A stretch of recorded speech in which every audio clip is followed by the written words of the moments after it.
Section 20 of Nuggets of the New Thought.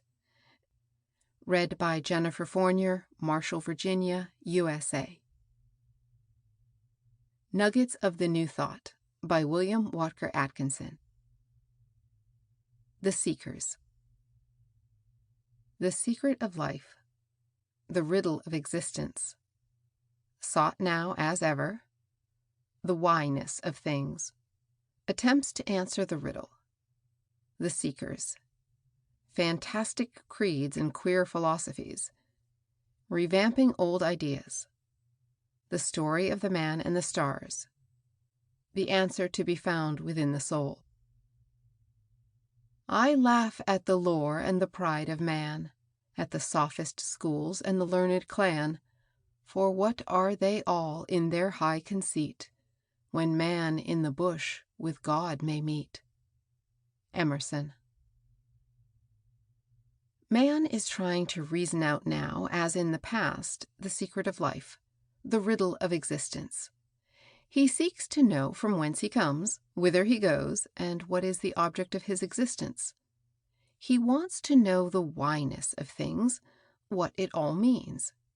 He is like the squirrel in the cage, which exhausts itself in traveling the long road of the wheel, only to find itself at the end of its journey just where it started.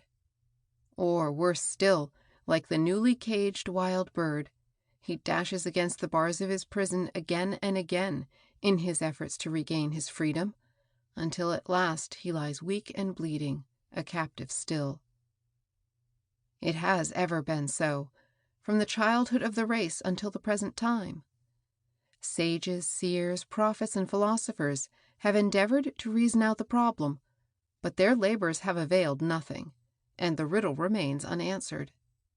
Man has traveled over and over the circular road of thought, only to discover that it has no beginning, no ending.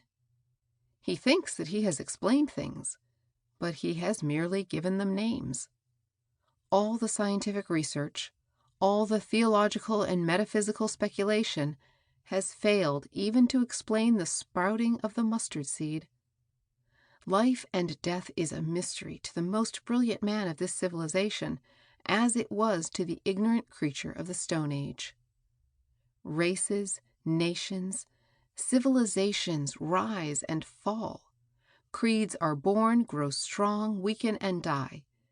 But the secret remains a secret still. The present day seems to have reawakened the latent desire of man to see behind the veil. The pendulum which carried so many thinkers to the materialistic extreme is beginning to swing in the opposite direction, and is causing a strange and wonderful revival of ancient creeds and philosophies. Those who have long since turned their backs upon the accepted creeds now find themselves in the company of those who still claim allegiance to the Church, but who feel themselves cramped by the creeds fashioned for them by their fathers. The leader of the New Thought, reaching the top of the mountain, often finds himself face to face with a scientific savant who has reached the same place by climbing up the other side of the hill. And the scientist and the New Thought man need not be surprised to find a leader of advanced religious thought claiming a foothold on the top of the same hill. But the trio, after they have congratulated themselves upon reaching the summit and ending their journey, look around them, and lo! Their mountain is but a foothill, and far above them, towering higher and higher, rise range after range of the real mountains, the highest peaks being hidden among the clouds. One has but to look around him to see how strenuous has grown the search for the answer to the riddle. New creeds, philosophies, cults, and schools confront us at every turn.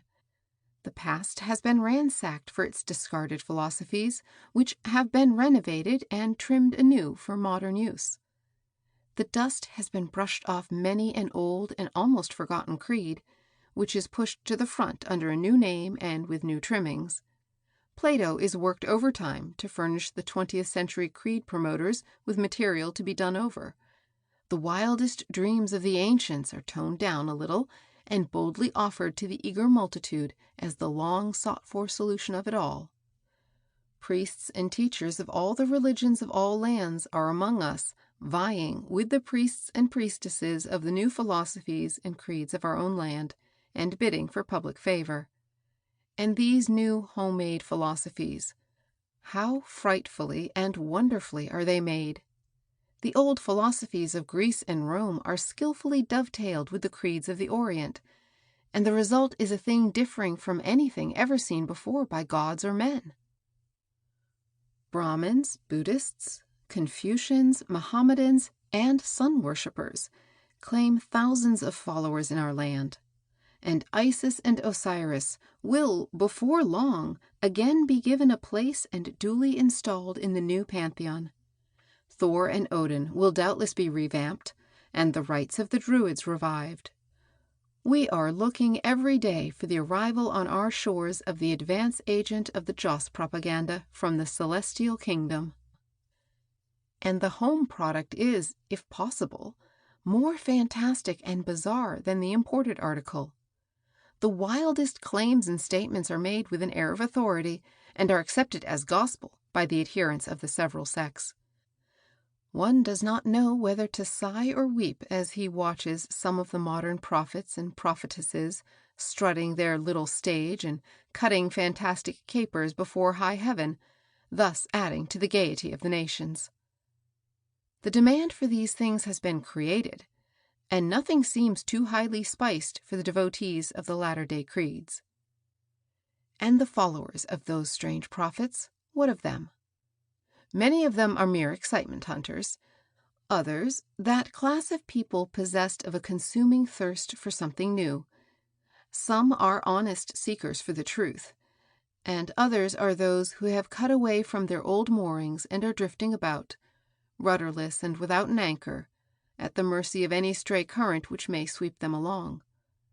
There are thousands of people who never heard of the philosophies and creeds of the ancients, who are now dazzled by the revamped doctrines expounded by the modern prophets, and who, being impressed with the strangeness and novelty of the, to them, new truths, accept them as inspired and emanating from the Absolute.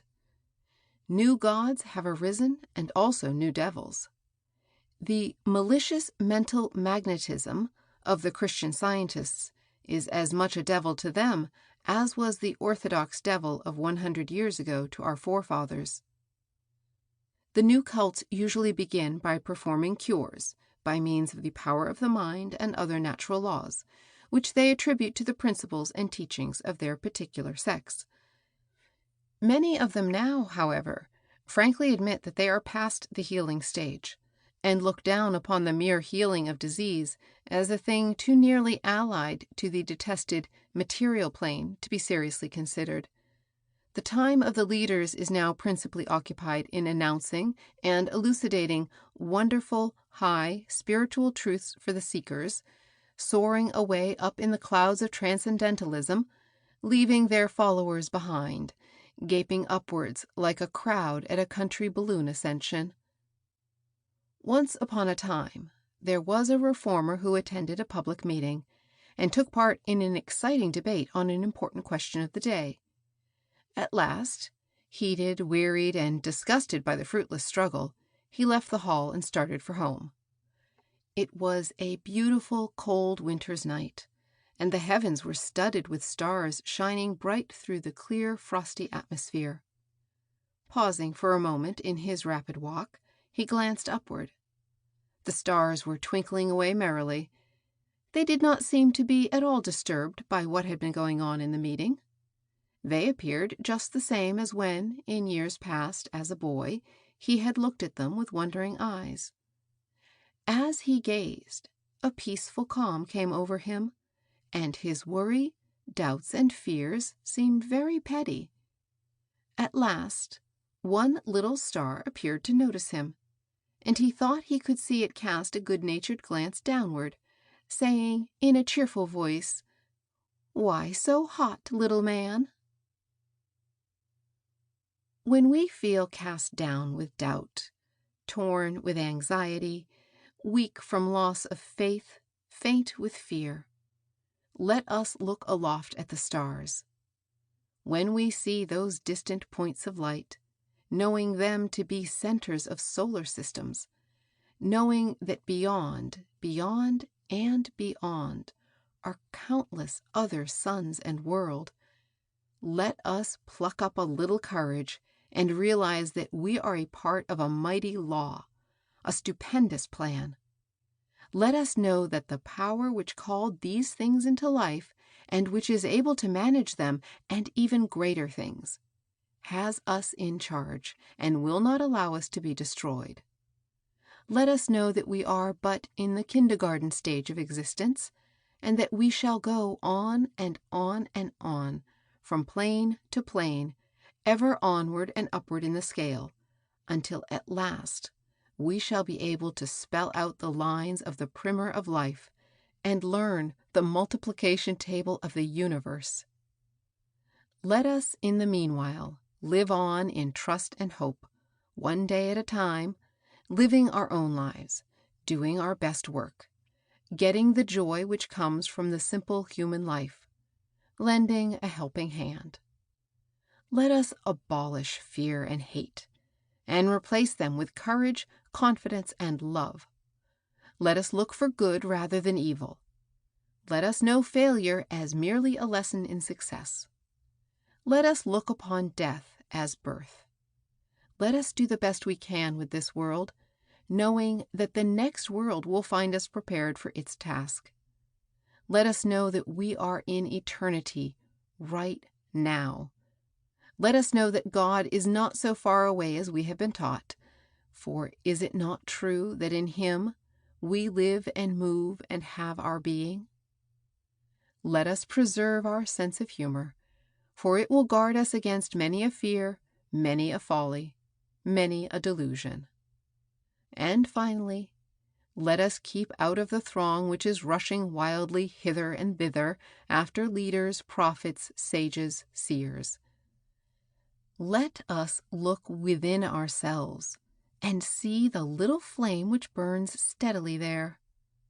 Let us know that we have within us the light of the Spirit which naught can extinguish. And let us say with good old Newman, "Lead, kindly light, amid the encircling gloom, lead thou me on. The night is dark, and I am far from home. Lead thou me on. Keep thou my feet. I do not ask to see the distant scene. One step enough for me. Lead thou me on." End of section 20.